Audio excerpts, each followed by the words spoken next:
Do you want to know a free way to reduce your inflammation? Hi, I'm Bernice Hunt and I am a brain health specialist. I work with women just like you who have started to notice a few memory challenges, and I help you to stay sharp so that as you age, you can still travel, have fun with your grandkids, and experience new adventures without missing a beat. As a wellness coach for more than 12 years, I've met a lot of people that have sleep issues. Did you know that 1/3 of Americans get less than 7 to 9 hours of sleep? That's 1 out of every 3. And poor sleep leads to low-grade inflammation, leads to chronic inflammation, which can increase your risk of Alzheimer's. Okay, did you catch my last video? A video a few days ago that I did talked about my 5 non-negotiables when it comes to getting better sleep. That means you don't have a choice. 5 things you need to do if you're serious about improving your sleep. So if you didn't get a chance to watch that, it's still on my YouTube channel. It's also on my Facebook page, Keep Your Brain Sharp. So you can go there and check that out. But today I wanted to talk about what can disrupt your sleep, and then also ways to wind down so that you can get better sleep. So that's what we're dealing with today. Now, so why should you be so concerned with your sleep? Some people just take it for what it is and say, I only get this much sleep. I only sleep 4 hours. Like that's how it is. The reason why you need to be concerned is because when you don't get enough sleep, you're opening the door to faster aging and also to chronic inflammation. Okay, so those are 2 very good reasons why you should work on your sleep if you're not getting proper sleep. So what can disrupt your sleep? All right, let's start with caffeine, because we all know caffeine is something that we should not be doing a lot of late, okay? Because caffeine is a stimulant. It revs you up. Okay, so that's not something you want to do right before you go to bed. It also can stay with your system for up to 8 hours. So that means if you had it at 4, that caffeine can still be in your system at midnight. So you want to back that thing up. So you want to have caffeine early afternoons, 2 or 3, definitely not around 6 or 7. And you also, if you're having trouble sleeping, you really shouldn't have any caffeine after lunchtime. Okay. So we're talking soda drinks, energy drinks, coffee, caffeinated tea, chocolate, anything with caffeine, guys. You need to back up off that thing as you get later in your day. Okay. So caffeine is one thing that can disrupt your sleep. Let's go with the next one. The next one is alcohol. Once again, you know that alcohol is a diuretic. If you've been drinking alcohol, you already know that it increases your trips to the bathroom. And so it can increase your nightly bathroom visits as well. And it messes with your REM sleep, your REM sleep, the restorative sleep cycle that you need to be in. It messes with that, disrupts that. So you don't want that to happen. Okay, so best practice to avoid alcohol before bedtime. And if you're having problems getting to sleep, you might want to think about avoiding it altogether. Now, this next one is something that you may not have considered. I call it roller coaster blood sugar levels. All right. So what do I mean by that? I mean, when you go and you let your blood sugar level go wild, soar to the hilt, and then you call yourself attacking it with medication to get back down. And then you let it soar to the hill, run wild on you again. And then when you check it,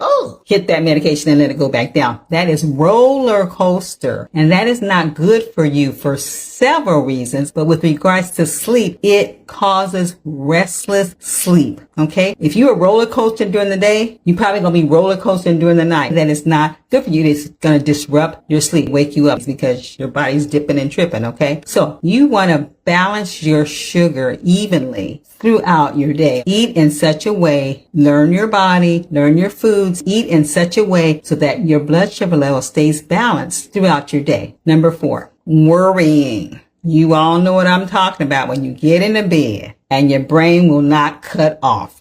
People tell me that all the time. I can't shut my brain off. You're thinking about this and thinking about that. Your thoughts are just racing in your head about unresolved issues or unfinished business or problem solving or whatever it is. Your brain is just going.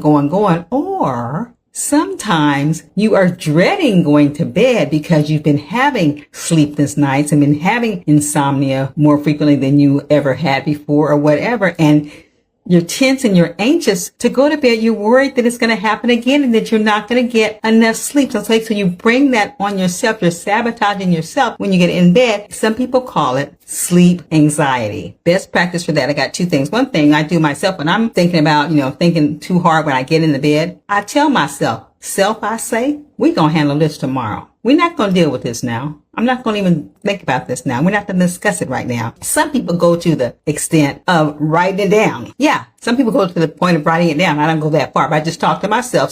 I say, we ain't going to think about that again. But research has done studies on it, and they say the best practice is train yourself to think on positive things, to have positive thoughts and expressions of gratitude when you get in the bed to help relax you, calm you, and stir up those feel-good things and get you into a better mood and let you drift off to sleep. So what I do also is I get in bed and I have 3 questions I ask myself. One is, who did you love on today? That's my act of kindness I try to do every day. And that makes me feel good automatically when I think about it. Just give me a small thing. I didn't have to go big on anybody, but just a small act of kindness. The other thing is, what am I grateful for? And you give that some thought about things you're grateful for. And of course, that improves your mood and relaxes you. And the other thing I ask myself is, what did I learn today? Because I want to be a lifelong learner. Okay, so what did I learn today? And try to think of something positive that I learned. That helps you deal with worrying, okay, when you're trying to go to bed. Now, they did say also that when you do that, when you practice those positive things, it helps you fall asleep faster, and it also gives you a better quality of sleep and a longer duration of sleep. So try to get yourself in the mood, try to do those things to get that worrying out the way when you get into your bed. So how can you unwind to get better sleep? What can you do to unwind? Let me first say that not everything works for everybody. Just because it worked for me does not mean it's going to work for you, and vice versa. Okay, but there's a lot of things out there to try, guys, because the other thing is sleep is one of the hardest habits to change. Research is telling us that it can take up to 6 weeks of regularly doing something different or trying something before it actually takes effect. So a lot of you already have heard of or know about or have even tried a lot of the things that help you wind down with sleeping, like your warm, sexy baths, like the things that you do to relax yourself, essential oils, having your room darkened, drinking chamomile tea, taking that TV out your bedroom, those things that you try to do. Most of you know about a lot of things, but my question is, have you tried it for 10 weeks before you threw it out? Okay, because with sleep, it takes a while to make that change for it to be effective. So give that a try. But tonight I wanted to add 2 more things onto the things you know. Or is it 3 more things? I think I'm adding 3 more things onto the things that you know. Okay, and these are simple things that you can try. And if you decide to try it, make sure, commit to, I'm going to try this for 10 weeks. Okay. All right. So first one I want to say is get into doing little bits of extra exercise throughout your day. Some of you are already exercising. That's great. But some of you are not. And if you fall into the second category, you are not. Just try some little things like walking upstairs, okay, or walking around the block. One time, walking halfway up the block, doing some kind of little walking, dancing in your room, marching in place. Do a little bit of something sometime during the day. They say that gets you to a better quality of sleep at night. And if you take it outside, you're getting a double whammy because you're getting the sunlight in there that helps you have better sleep that night, and you're getting the exercise. Okay, so if you can possibly do some of those things outside, that's even better. Get in a little more exercise, little bits of exercise during your day. Number 2 is create a schedule where you keep the same hours of sleep on the weekends and the weekdays. It should be the same. You should not have 7 hours of sleep on the weekdays and then 10 hours of sleep on the weekends. No, research says that's not what you do. You stay standard. Get a standard set of hours. Figure out what that is. 7 hours, 8 hours, 9 hours, what that is. And stick with that. Doesn't matter if it's weekday or weekend. The third one may be a little surprising for you. I'm going to throw it out there for you though. The third one is sleep naked in your birthday suit. Now, that has been researched as well, and there's several reasons for doing that. But I'm going to give you 2 of the reasons. One reason is because it keeps your body from overheating. If you know that some of the practices for a better sleep in your sleep routine is to keep a cooler room. Experts say 67 degrees. I can't get there. Most people can get around 70 or 72. Okay. So, but you shouldn't be over 72 in your bedroom, a cool room. But if you sleep naked, or if you're a type of person like me that I like to have the covers on me and all of that. If you sleep naked, it's cooler.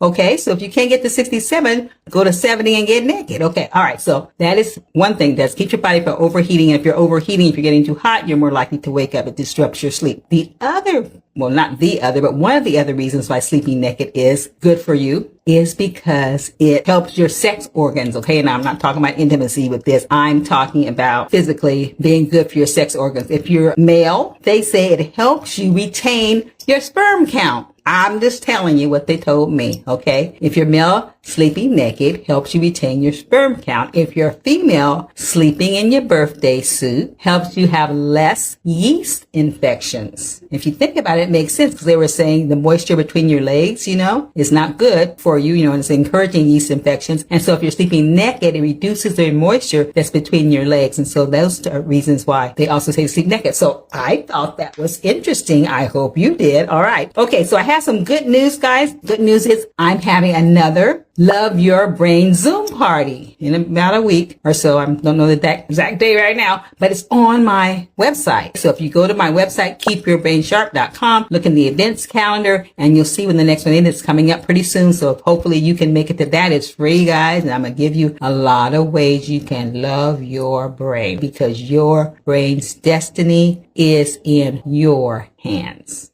See ya.